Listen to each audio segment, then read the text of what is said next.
Bom, chegou a hora das perguntas. Como é que a gente vai fazer? A gente tem microfones, ó. A gente tem 2 microfones que estão com as meninas. Quem gostaria de fazer uma pergunta, por favor, levanta o braço. A gente tem uma pergunta aqui, na terceira fila. Eu vou pedir para você só se levantar, dizer seu nome, por favor. Meu nome é Luiz, sou estudante. Vai cantar o quê? Eu teria 2 perguntas, na verdade. Primeiro, no âmbito legal, que instrumentos o Estado poderia ou deveria fazer para ter um controle maior sobre a droga, um controle melhor sobre as drogas, e se as diferentes drogas devem ser tratadas de uma mesma forma. O instrumento é descriminalizar. Esse é o instrumento. Né? E não é um instrumento de Estado, é um instrumento legislativo. E, aliás, as drogas, como você... Eu não sei se todos têm essa informação, deixa eu aproveitar o momento para dizer. A lei de drogas não criminaliza a maconha. A lei de drogas não criminaliza a cocaína. A lei de drogas criminaliza drogas, venda de drogas. E essas drogas são determinadas pelo Poder Executivo. Pela Anvisa. Pela Anvisa. Então, se amanhã sair uma portaria da Anvisa dizendo maconha não é mais crime, acabou. A lei de drogas fica íntegra e maconha não será. O porte de maconha, a venda de maconha não será mais crime. Não precisa mudar a lei de drogas para mudar isso. Não precisa mudar a lei de drogas para mudar essas coisas. Bom, mas a pode velocidade ser mudado pelo paquidérmica que você atribuiu a... Devagarzinho. Às vezes nós estamos gastando todo um arsenal de enfrentamento no âmbito legislativo e nós nos esquecemos que uma boa parte dessa questão pode ser resolvida no âmbito executivo. Deixa eu pegar a segunda parte da pergunta, que é se diferentes drogas merecem diferentes tratamentos, né? Eu acho que aí é importante a gente usar um conceito, né, do Timothy Leary, né, que Timothy Leary, pesquisando com psilocibina e com LSD, ele dando doses iguais dessas substâncias para as mesmas pessoas em circunstâncias diferentes, aconteciam reações muito diversas, muito diferentes. E ele começou a formular uma teoria que hoje em dia é muito discutida do ponto de vista... acolhido, né, quando se vai discutir isso do ponto de vista antropológico ou social, de que não é só a droga. Né? É como se fosse um triângulo onde em cada um dos seus vértices a gente tem a droga, a substância, e aí eu vou botar droga / modo de administração, porque isso também faz muita diferença. Né? A cocaína crack e a cocaína aspirada têm efeitos que são estimulantes, mas a velocidade com que o pico chega e o pico desaparece é muito diferente. O impacto que chega também é diferente. Então, droga / via de administração, né? Como médico eu tenho que reconhecer isso. O outro é o indivíduo e o estado mental desse indivíduo no momento que ele está utilizando aquela determinada droga.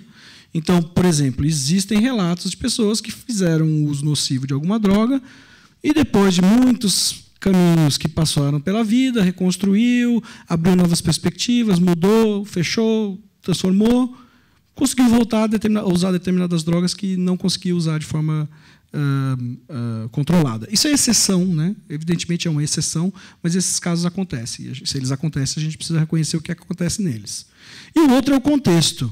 Como essa pessoa usa, onde ela usa, por que ela usa. Né? Por exemplo, é muito difícil morar na rua sem usar droga. Porque morar na rua é muito difícil. Tem 2 grandes grupos principais de usuários de drogas que moram em ruas. Né? Os usuários de álcool, que vão, entre aspas, optar, porque não tem muita opção nessa história, mas que vão seguir por um caminho de sedação, e os que consomem crack. Né? Para quem mora na rua, crack é uma droga particularmente interessante, porque tira fome, deixa o cara esperto e ligado no ambiente, que é uma coisa extremamente importante para a sobrevivência.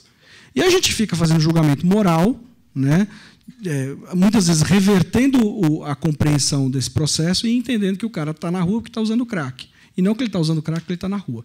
As duas coisas podem acontecer. Mas é só para a gente minar o raciocínio primário de que uma coisa é necessariamente consequência da outra. Tá certo? Então, o que a gente precisa ter é uma coisa mais complexa do que um cuidado diferente para drogas diferentes, mas um cuidado diferente para drogas, contextos e indivíduos diferentes em diversas situações. Então, para alguns indivíduos, em um determinado momento da vida deles, pode ser que a solução seja a abstinência. Pode ser que, por um determinado momento, para um determinado indivíduo, a solução seja ele sair um pouco de circulação.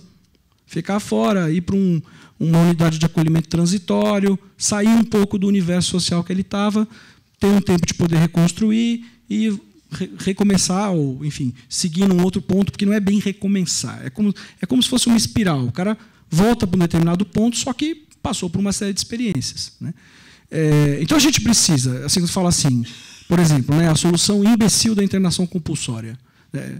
Por que eu digo imbecil? Quando ela é massificada. Para casos pontuais, a internação compulsória pode ser importante, pode ser uma salvaguarda de direitos, mas essa é a exceção, né? Mas, do ponto de vista massificado, não é uma solução, né? É uma forma cosmética de fazer a higienização social, né? E ficou muito em voga, né, com a história da Copa, nos meses e dos anos anteriores à Copa. Aí, qual é a alternativa à internação compulsória? A alternativa não é uma, a alternativa são várias. Então, a gente precisa entender que não existe uma resposta simples para essa questão. A gente precisa trabalhar no âmbito de prevenção, no âmbito de diversos sistemas de saúde e diversos serviços de saúde dentro do sistema de saúde, né? A gente precisa de uma discussão sobre quais os reais riscos, uma educação para as drogas, e não o pânico moral, né? E a gente precisa de nível educacional, inclusive. Educação, de uma maneira geral, né, é uma coisa excelente para a saúde como um todo. A pessoa, tendo maiores níveis educacionais, tem mais condições de tomar decisões pensadas e calculadas sobre a sua vida. Isso quer dizer que não existem PhDs que são viciados? Não, claro que existem, né? Mas com isso você vai protegendo dentro do aspecto social, porque essa é uma problemática muito complexa, né? Que vida teve esse PhD? Como é a família? Que família é essa? Como é que são as relações? A vida dessa pessoa vale a pena? Então não existe uma resposta única. Existe uma série de políticas que a gente precisa tomar, assumir, né? Mas eu acho que um ponto é fulcral em todas as políticas de drogas, que isso é inegociável, na minha opinião, né? Toda política voltada, né, para o cuidado, a prevenção, a atenção, a reabilitação das pessoas que usam drogas tem que ser pautado nos princípios dos direitos humanos. Acho isso inegociável. Eu queria só completar isso. Mas, porém, contudo, todavia, entretanto, no âmbito do direito penal, todas as drogas têm que ter o mesmo tratamento. Ou seja, se nós não criminalizamos o álcool, se não criminalizamos o tabaco, nós não podemos criminalizar também a maconha, a cocaína, o crack. Temos que encontrar medidas lá, não cá. Não no âmbito da criminalização. Sobre esse aspecto, não é possível, porque senão nós vamos ferir o princípio da igualdade, da vida privada, da proibição da criminalização por conceitos morais. Enfim, sob o ponto de vista penal, mesmo tratamento. Uma próxima pergunta, quem é que vai fazer? Já está aí? Boa noite. Boa noite. Eu queria fazer uma pergunta para o doutor Torres. Seu nome, por favor. Meu nome é Michele. Certo. A respeito dessa possível declaração de inconstitucionalidade do artigo 28, o que muda na prática para as pessoas que são presas? Porque se vai declarar a inconstitucionalidade só do porte, doutor, as distinções que são feitas na lei hoje em dia são muito tênues, né? A questão de quantidade, de variedade. Em que isso ia ajudar a vida do cidadão que porta, quer para tráfico ou quer para uso próprio? E se eu pudesse fazer uma pergunta para o doutor Toffoli também. Em relação à internação involuntária, doutor, que é feita pelas famílias, né? Hoje em dia a lei permite. É uma boa política pública deixar essa escolha de internação também para as famílias que têm interesses emocionais? Não sei, é a minha pergunta. Obrigada. Bem, sob um certo aspecto, você tem razão. Se eu fosse ministro do Supremo Tribunal Federal, eu já votava pela inconstitucionalidade da lei inteira. Não é? Mas você lembra daquela história da utopia? Não é? Tem utopia, para que serve? Você se aproxima da utopia, ela se afasta, é como o horizonte. Você se aproxima, ela se afasta. Mas qual é o objetivo, então, da utopia? É fazer a gente caminhar. Eu acho que é um caminho, não é? Um caminho. Vamos derrubar o 28, vamos permitir depois mais um outro passo, até que cheguemos lá. O ideal, eu não faria isso. Não é? Mas eu não sou o ministro do Supremo Federal e não há a menor possibilidade que eu seja. Então, nós vamos ter que acreditar naqueles que lá... Por que não? Não há a menor possibilidade. E nós vamos acreditar naqueles que é possível, né? Naquilo que é possível, vamos avançar e vamos trabalhar para que o artigo 28 seja declarado inconstitucional. Aliás, Como diria o Matheus lá do Corinthians, não é, o presidente? Vicente Matheus. Vicente Matheus, é uma faca de 2 legumes, às vezes. Né? Porque vocês lembram-se do que aconteceu com essa lei das drogas? Né? Nós temos que mudar mentalidades. Daí esses debates que são extremamente importantes, principalmente com tantos jovens que eu estou vendo aqui. Vejam bem, o que aconteceu rapidamente, só para contar para vocês o que aconteceu. Nós tínhamos uma lei de drogas que punia com prisão o usuário. Não é isso? Então a polícia pegava lá um cara com alguns cigarrinhos de maconha, ele colocava tranquilamente como usuário e prendia, e ficava preso. Bom, veio a lei de drogas, a nova lei de drogas, diz, não tem mais pena de prisão para usuário. Aí o policial foi lá na rua, achou o cara, estava com 3 cigarros de maconha, não pode prender. Então vou dizer que ele é traficante. E põe como traficante. E leva para o juiz como traficante. Tem 3, quem fuma, fuma um só. Se tem 3 é porque é traficante. Né? Porque 3. Um só que se fuma, né? 3 é traficante. Aí prende o cara como traficante. O delegado diz que vai para o juiz, aí o juiz recebe, deixa lá, traficante fica preso. 9 meses depois, 1 ano depois, o juiz vai falar, não é traficante, solta o cara. Ou seja, a prisionalização aumentou muito depois que se despenalizou o porte de drogas. Então, pode até ser que nós tenhamos um efeito contrário por algum tempo, mas nós temos que, portanto, mudar essa mentalidade, não admitir que essas coisas aconteçam mais. Daí é que é importante mudar uma legislação para estabelecer parâmetros mais objetivos, mais concretos, para evitar que essas coisas aconteçam, não é? Que seja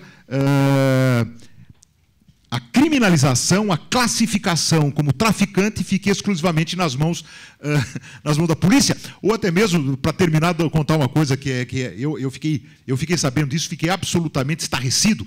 Um sujeito foi preso porque era traficante de drogas.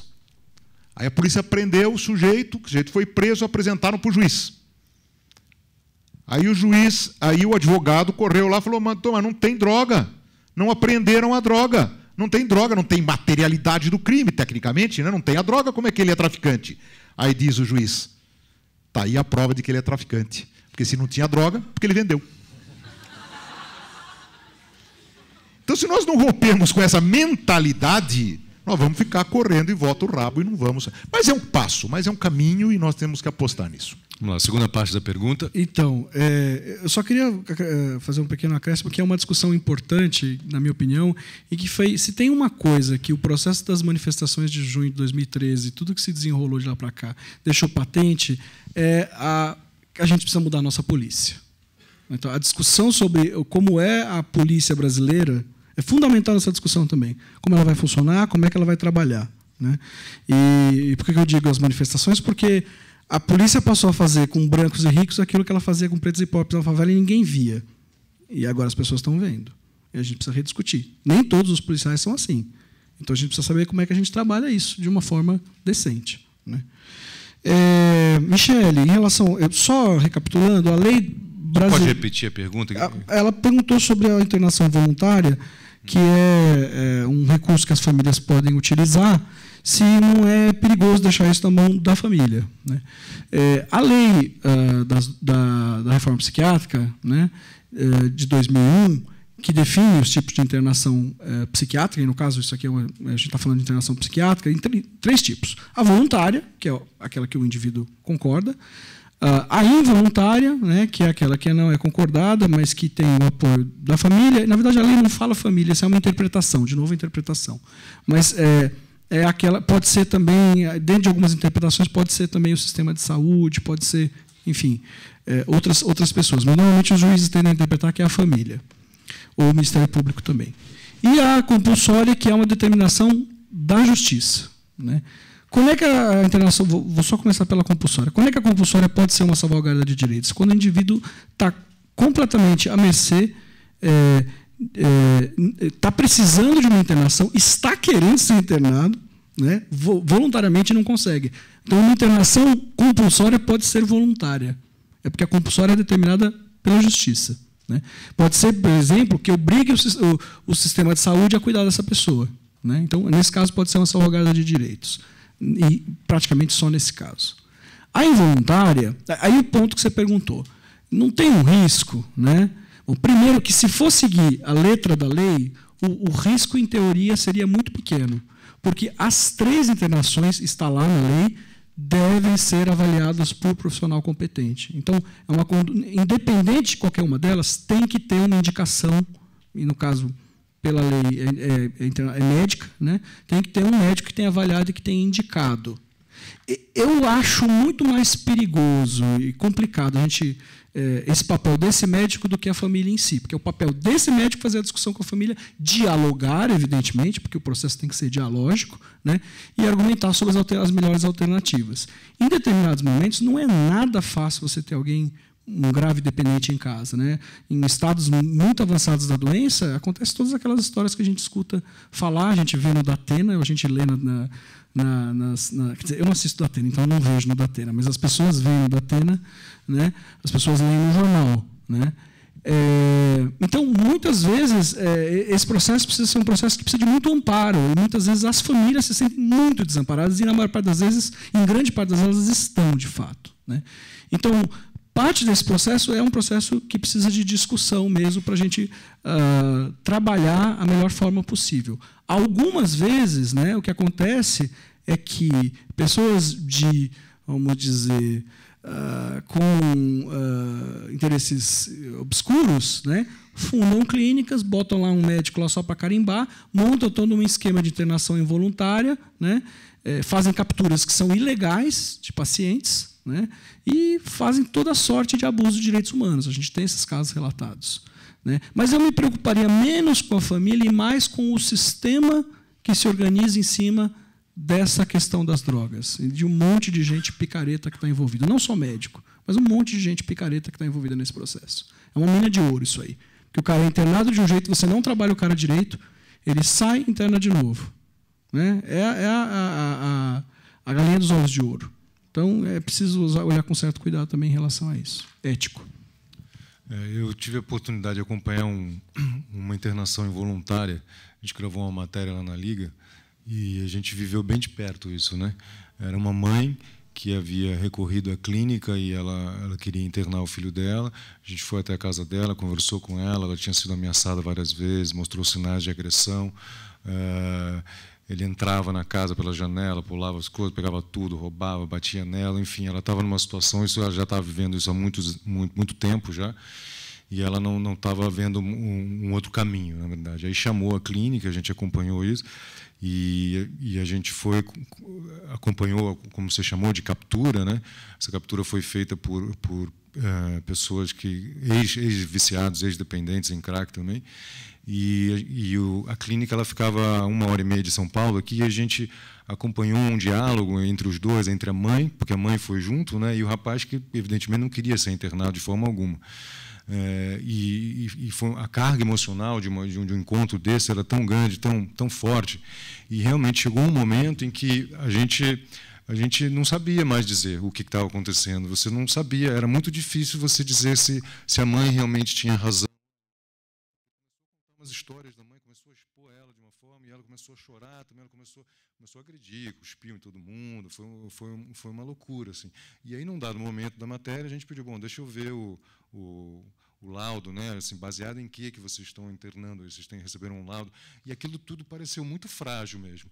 Assim, a impressão que eu fiquei, a percepção emocional que eu tive é de que realmente o rapaz, naquele momento, precisava, aquela mãe estava passando por sérios problemas. É importante frisar que eu não estou fazendo uma fala contrária, apenas que seja eu também não estou falando bem avaliado. Assim, eu fiquei numa situação que, emocionalmente, intuitivamente, eu falei, não, eu acho que ela tem razão.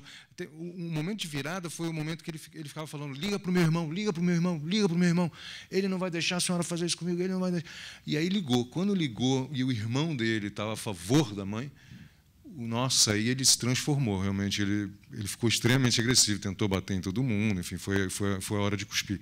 Mas o que eu ia colocar era que realmente você fica numa situação que emocionalmente eu dei crédito para a mãe, só que a parte do sistema, você fica na dúvida, falei, nossa, mas deixa eu ver como é que é. Foi alguém que assinou um papel que nem tinha visto a Sem pessoa, ter visto, sem não, ver. isso é totalmente irregular. Tem que ter visto o paciente. Tem que ter avaliado. Que eu me lembro, não tinha visto. Né? E aí você fica, nossa, mas alguém pode usar realmente desse subterfúgio para internar alguém. Né? Você vai lá, conjunta 3, 4, né?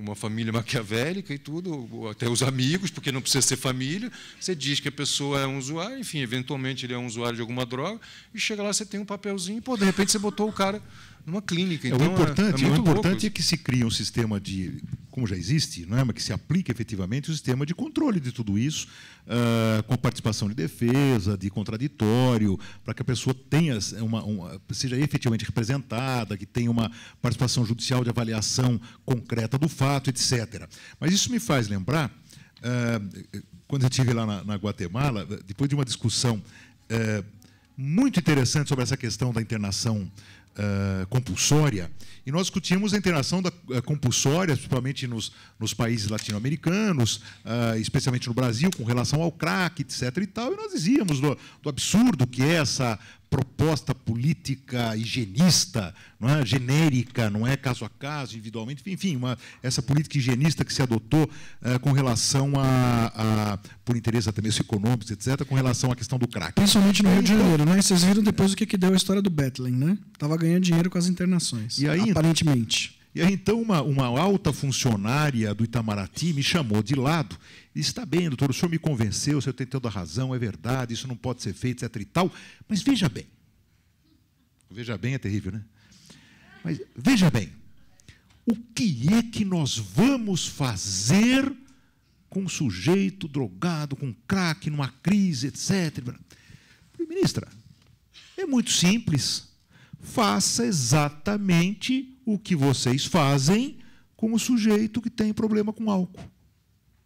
Aí ele olhou para mim assim e falou assim: mas o que é que nós fazemos com quem tem esse problema com álcool? Eu falei: bom, aí eu já não sei, a senhora consulta o Ministério da Saúde, vai atrás para resolver. Então, esse mesmo problema que você colocou acontece com álcool, acontece com qualquer outra droga. Sim. Não é porque é crack, porque é cocaína, ou porque é outra coisa. Não é? Aliás, o crack é um produto da criminalização. Então, nós temos que buscar essas alternativas dentro dessas internações que tenham toda a garantia, mas sempre fora do sistema penal. Próxima pergunta. Boa noite. Boa noite. Eu gostaria de o seu saber... nome, por favor? Meu nome é Paulo. Certo. E eu gostaria de saber do professor Toffoli se existe alguma relação do uso indiscriminado de maconha com o desenvolvimento de determinadas doenças mentais. E se o indivíduo já tem a predisposição, de que forma ocorre esse agravamento? Então, você falou assim, professor Toffoli, né? Eu até queria dizer para vocês que eu não conheço o ministro Toffoli do Supremo, tá? Então não tenho como interceder na votação dele. Bom, Paulo, eu falei um pouquinho já a respeito de esquizofrenia e psicose, né? Eu não sei se você captou esse momento que eu falei.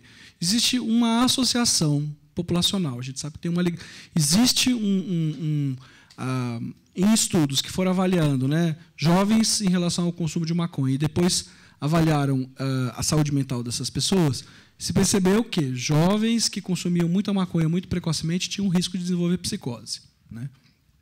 A gente tem também uma associação com potencial risco de redução da inteligência, de um impacto na inteligência. E aí, como eu já disse, nos dois casos a gente não tem certeza o que é ovo e o que é galinha.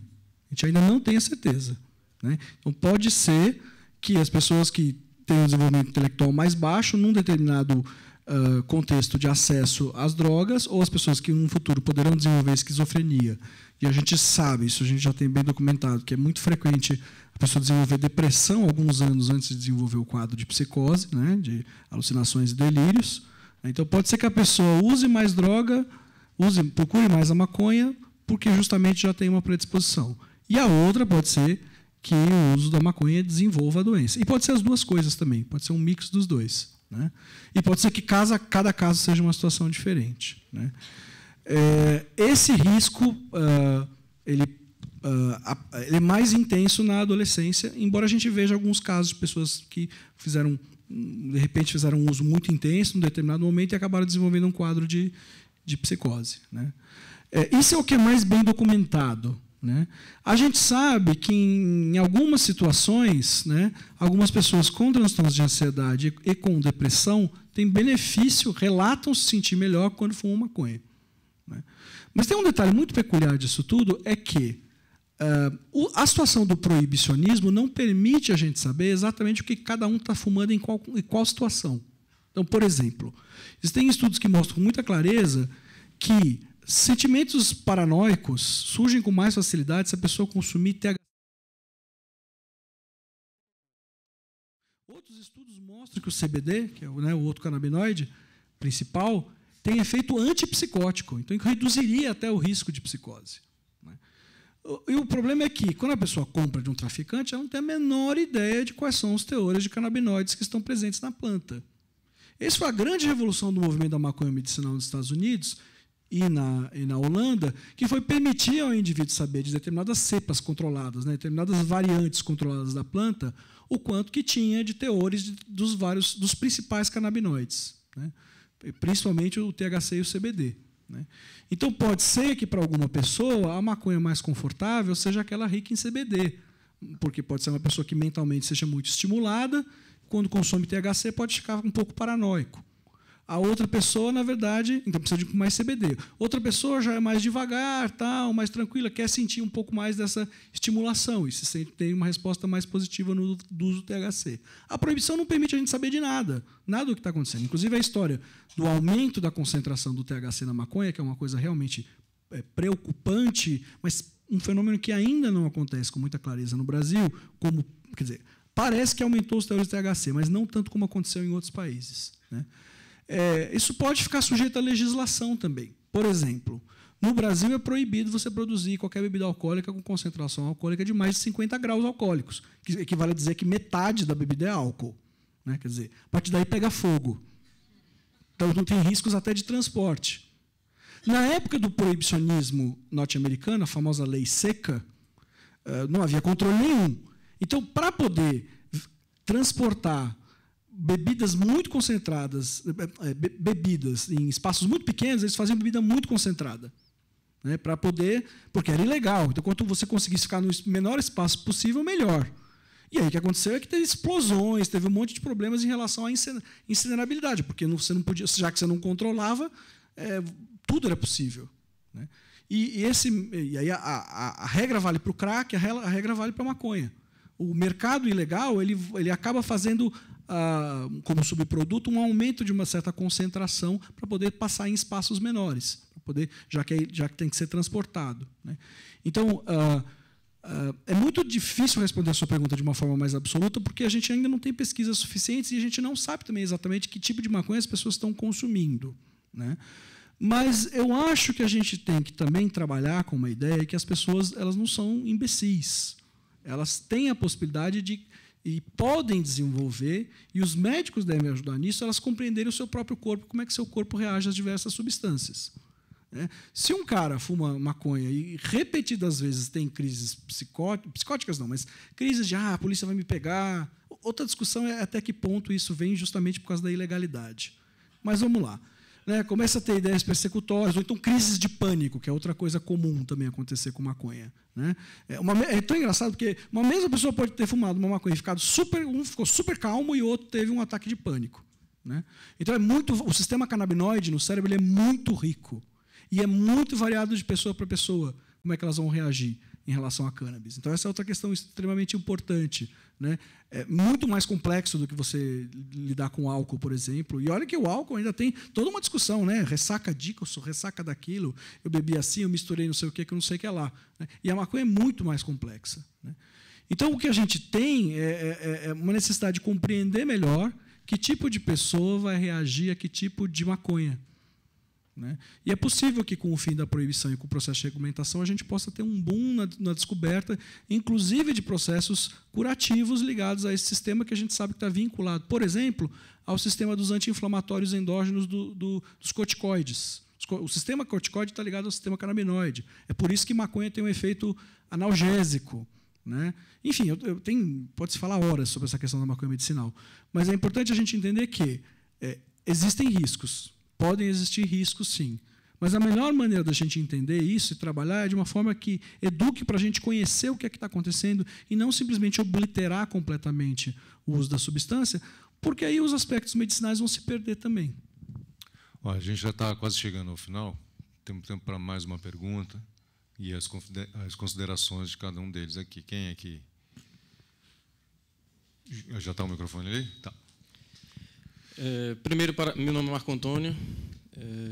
Parabenizar o Dr. Torres e o Dr. Toffoli. Eu queria fazer uma consideração antes e minha pergunta vem em seguida. Eu concordo com os senhores absolutamente num ponto em especial, que é sobre esse Estado hipócrita que acha que pode vender álcool e cerveja, álcool e cigarro para as pessoas e cobrar taxas exacerbadas em cima disso, e depois eu digo que determinada planta não deve ser utilizada pelo usuário que queira. Mas eu tenho alguns receios. Se um dia o Estado estiver pronto para isso, tomara que um dia ele libere tudo e as pessoas usem porque quer e depois sejam tratadas, apesar de eu achar bem engraçado, as pessoas, se tirando aqueles motivos que o professor Toffoli disse que por pobreza, violência, a pessoa entra no mundo das drogas, a pessoa que entra por opção e depois querer que o Estado arque com isso, eu tenho um pouco eu acho que é preconceito mesmo contra isso. A pessoa entrou porque quis. Mas, não é, enfim, não é esse o ponto. Eu acho que o debate em si deveria ser específico sobre cada droga. Porque, por exemplo, eu não acho que qualquer uma delas, seja maconha ou cerveja, eu acho que em excesso vai causar problemas, seja sociais ou jurídicos. Eu não tenho dúvida de que o excesso de uma delas, e por isso eu tive até receio do Dr. Toffoli não dizer ao fim do debate que existe males, eu já li vários artigos sobre males em jovens, mas aí ele já abordou isso com propriedade. Eu quero até dizer, quer dizer, um detalhe que você falou sobre a carceragem, sobre preto, pobre, prostituta, na verdade, isso não é não é um privilégio da lei de drogas, não. Esse é o panorama do nosso sistema penitenciário brasileiro. Não é por conta da criminalização que eu acredito que tenha ficado esse gênero e cor e raça.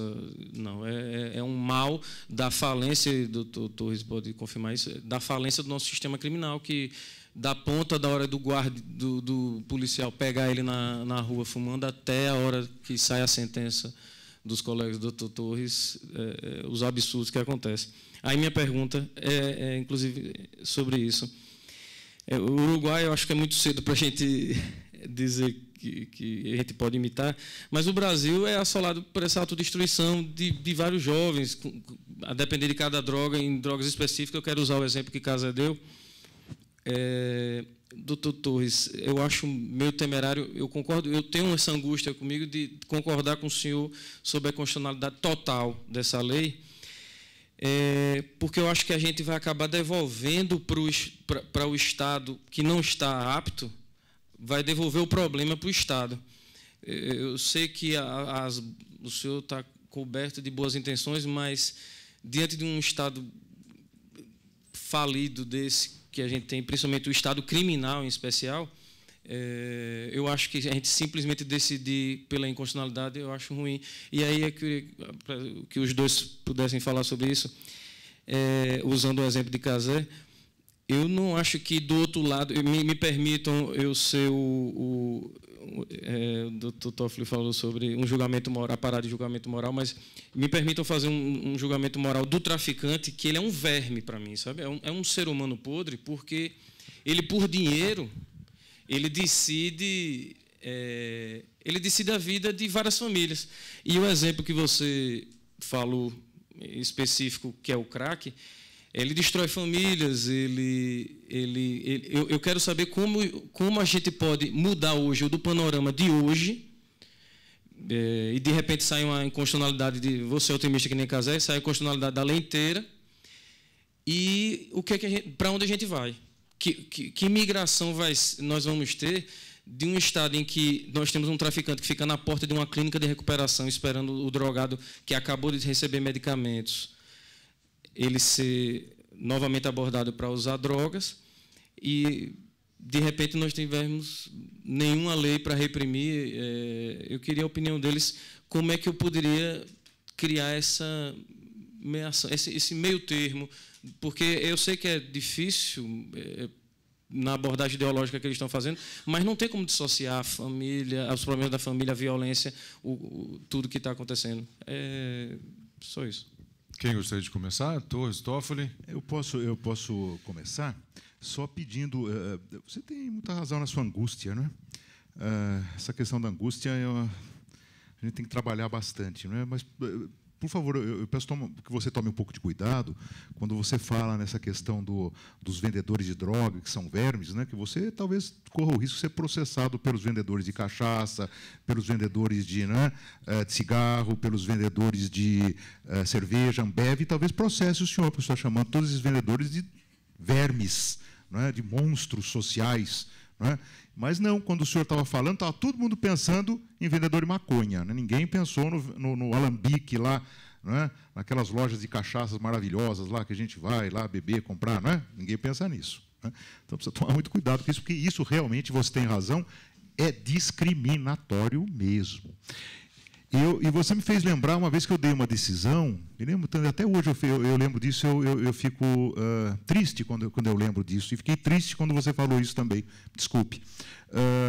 Eu dei uma determinada decisão, não vai ao caso agora o teor dela, mas aí veio um acórdão e reformou a minha decisão. E o Tribunal de Justiça, que reformou a decisão, deu a seguinte decisão. O juiz, em juízo ele tem muito essa coisa, né? O eminente magistrado, com toda a sua sabedoria, está coberto de razão. Eu já até me arrumei na cadeira, falei, pô, sou eu. Mas, por uma questão de política criminal, reforma a sentença, revoga-se. Mas como? Eu tenho razão? E ele mudou minha sentença? Pô, diga que eu sou um idiota, diga que eu sou um imbecil, diga que eu não entendo nada direito, reforme a decisão, mas não faça isso comigo. Não é possível que nós cheguemos e falemos assim, não, realmente é inconstitucional, nós não podemos admitir isso, mas o Estado não está preparado. Então, vamos fazer uma inconstitucionalizazinha, meia boca, e meio inconstitucional, vamos suportar a constitucionalidade em nome de uma possível...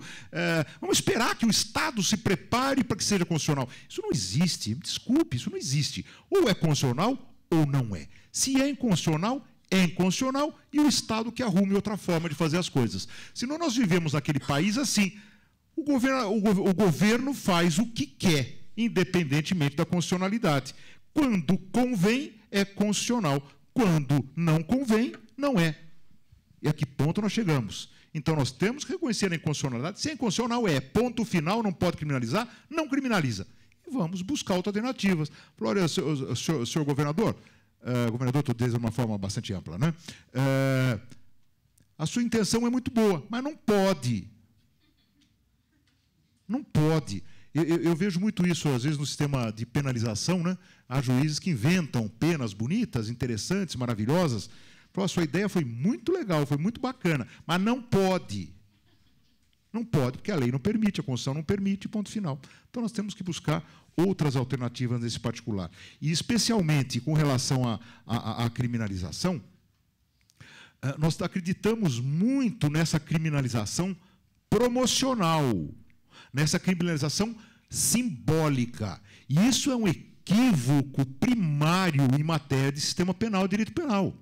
O direito penal não é promocional de valores. Por favor, metam isso na sua cabeça. Ninguém promove valores criminalizando condutas. Vocês não podem achar que as pessoas fiquem apaixonadas pelo pé de palmito porque a lei diz que é crime cortar pé de palmito.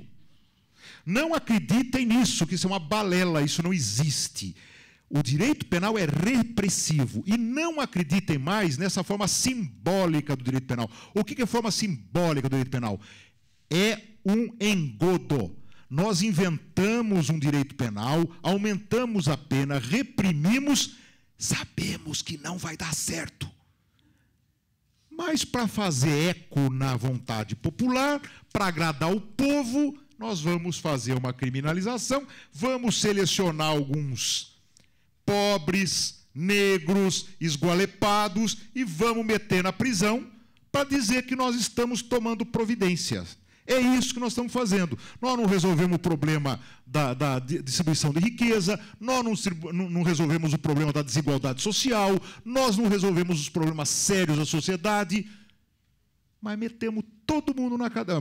Escolhemos um povaréu aí para meter na cadeia, para fazer de conta, para enganar os trouxas, para dizer que nós estamos fazendo alguma coisa.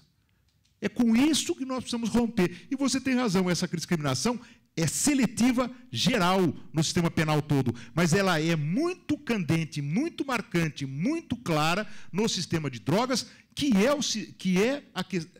o que está alimentando de forma muito clara o sistema prisional brasileiro ultimamente. Basta vocês pegarem os índices governamentais do sistema criminal. Vocês estão vendo que a prisionalização de mulheres tem aumentado muito em razão da criminalização das drogas. O número de... Nós vamos ter agora... Vamos atingir em pouco tempo, nós vamos conseguir aumentar o número de presos por drogas muito mais do que presos por patrimônio. E mais, nós, juízes, não nos acusem. Nós estamos fazendo um esforço tremendo para meter mais gente na cadeia. E vamos conseguir. Nós já estamos em 4º lugar no mundo, já dizem que estamos conseguindo medalha de bronze, e vamos chegar na medalha de bronze. Vocês esperem que nós vamos chegar nos 700 mil presos. É uma questão de tempo. Acreditem em nós, juízes. Porque nós acreditamos nesse sistema de criminalização, de penalização. E tudo isso é simbólico. Tudo isso é hipócrita. Isso não resolve os nossos problemas. E os agrava. Então, eu acho que o Torres falou uma coisa muito importante, que que a gente tem que ter uma certa clareza, Marco, que, por exemplo, né, quando você descreve o traficante na beira na porta da clínica de internação, a gente não vê dono de boteco fazendo isso. Eles não vão lá pegar. Né? Talvez você possa dizer que tem boteco em toda parte. Essa é uma discussão que a gente precisa fazer também. Quais são os controles de acesso ao uso das drogas, essa droga que é uma droga que tem um impacto social grandíssimo, fortíssimo, que é o álcool. Né? Mas tem alguns pontos que eles estão arraigados a determinados valores que a gente vem cultuando como se fossem absolutos há um certo tempo. Eu estou entendendo que o que você falou como julgamento de inconstitucionalidade era da lei inteira. Né? Não acho que a discussão que você fez foi em relação ao 28, porque o 28... o impacto é muito mais de se trazer para a ágora da discussão do que uma transformação muito grande. Né? Isso aí, eu estou entendendo que você estava falando da regulamentação completa de todas as drogas, o que não vai acontecer, até porque tem toda essa questão da discussão dos artigos internacionais e tal, porque as pessoas não vão tomar essa decisão de uma forma absoluta. E eu concordo com você que isso tem que ser passo a passo. Eu, pessoalmente, sou adepto de Eu acho que o que pode ser feito imediatamente é a descriminalização de porte para uso, e eu acho que a regulamentação da maconha tem que ser feita para ontem. Mas qual o próximo passo? Se vai ser o uso terapêutico de psicodélico? Se vai ser, por exemplo, o uso de cocaína inalada como redução de danos para o crack? Sim, é possível. Né? Se nós vamos utilizar, por exemplo, técnicas como o Carl Hart utiliza de dar dinheiro para o usuário de drogas, né? Mostrando que se você der dinheiro para o cara e der oportunidade, ele vai preferir usar o dinheiro em alguma coisa mais vantajosa do que usar na droga. Ele vem quebrando alguns paradigmas da ideia. Né? Parte do projeto do Haddad foi inspirado nesse modelo. Infelizmente, não dá tempo da gente destrinchar isso muito. Né? Mas eu acho que é importante a gente ter coragem de duvidar de algumas coisas que a gente tem certeza em relação a isso tudo, mas eu não vejo razão, eu concordo com você, eu não vejo razão para fazer isso de forma assodada. Né? Eu digo os outros passos. A gente pode avaliar como é que foi o impacto da descriminalização. Em Portugal o mundo não acabou, tudo indica. Tudo indica que o mundo não está acabando nem no Colorado e nem no Uruguai. Né? Mas vamos ver. Eu acho que tem uma coisa importante também que a gente tem que levar em consideração, né, que nós temos que ter uma atenção especial para as famílias, inclusive no sentido de compreender que a família pode criar o uso de crack também, e não só o crack destrói a família, né?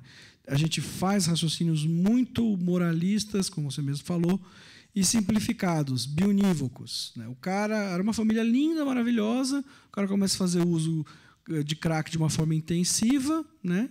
E isso destrói a família. Bom, que família é essa? Como é que se organizava? Como é que os casos que eu conheço de sucesso nesse processo todo foi quando a família também percebeu, e que na grande maioria das vezes era copartícipe desse processo de dependência, eram codependentes, como se diz, né? E é importante que esse processo todo esteja presente e essa discussão. Agora, se a gente demoniza só a substância, está tudo tranquilo, né? Eu não preciso fazer uma autorreflexão na minha família, não preciso verificar como é que são as relações, o problema é só a droga e está acabado, né? Ou que seja só o álcool também, a gente bota a culpa na substância e está resolvido, né? Então, é importante a gente entender também. Agora, eu também não acho que a gente tem que fazer isso da noite para o dia, né? Agora, substâncias estimulantes, em teoria, né, a substituição, como se faz a substituição de heroína por metadona, né, seria possível fazer a substituição de crack fumado por cocaína inalada. Assim como o crack foi redução de danos em relação à cocaína injetável, né? Ninguém diz isso muito por aí, mas tem uma boa chance de que a redução da propagação do vírus do HIV no Brasil tenha também tido um bom resultado por parte também por causa da substituição da cocaína injetável pelo crack. Porque aí o grau de contaminação do crack é muito mais baixo do que por compartilhamento de seringa, né?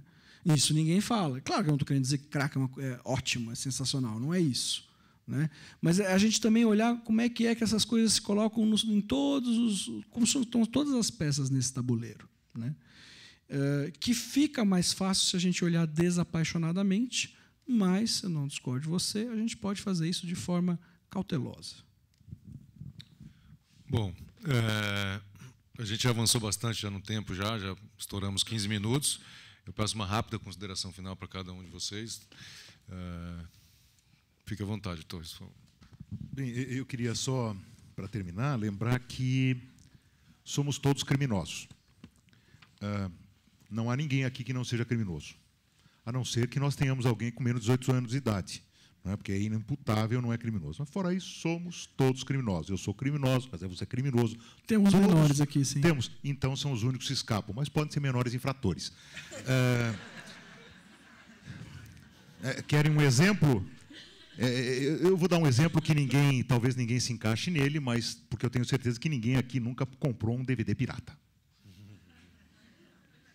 Somos todos criminosos? Imposto de renda? Vamos parar por aqui? Somos todos criminosos. Mas fiquem tranquilos que o nosso processo criminal é extremamente seletivo, não é? A chance de nós sermos atingidos por esse processo seletivo é muito pequena, não é? A não ser em circunstâncias absolutamente excepcionais, como todos vocês sabem quais são. Mas nós precisamos, na matéria de drogas, avançar nessa discussão, rompendo certos paradigmas. E eu peço licença a vocês para terminar essa minha fala lembrando um verso de um poeta chamado Fernando Pessoa, aproveitando falar de Portugal, não é? Que diz exatamente isso. Há um tempo em que é preciso abandonar as roupas usadas, que já têm a forma do nosso corpo, e esquecer os nossos caminhos que nos levam sempre aos mesmos lugares. É o tempo da travessia, e se não ousamos fazê-la, teremos ficado para sempre à margem de nós mesmos. Muito obrigado a todos e a todas.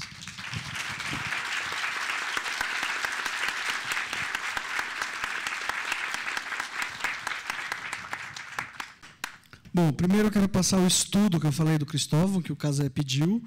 O estudo é 765. Vocês têm que procurar no São Google, né? Estudo número 765 de 2014. Se botar Cristóvão Buarque junto, também aumenta a chance de aparecer. Lembrando que não é Cristóvão, é Cristóvão, né, com M. Tá?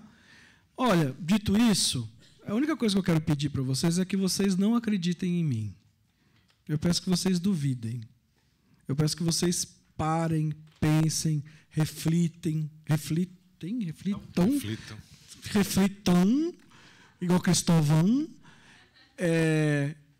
Prestem atenção no que vocês estão sentindo, no que vocês estão lendo, onde é que vocês estão consumindo informação, né? E tomem suas próprias decisões. Né? Eu acho que é a ausência desse tipo de reflexão que nos levou a ter uma política de drogas tão desastrosa. Então, por favor, reflitam, discutam, façam debates, duvidem e cheguem às suas próprias conclusões. Obrigado.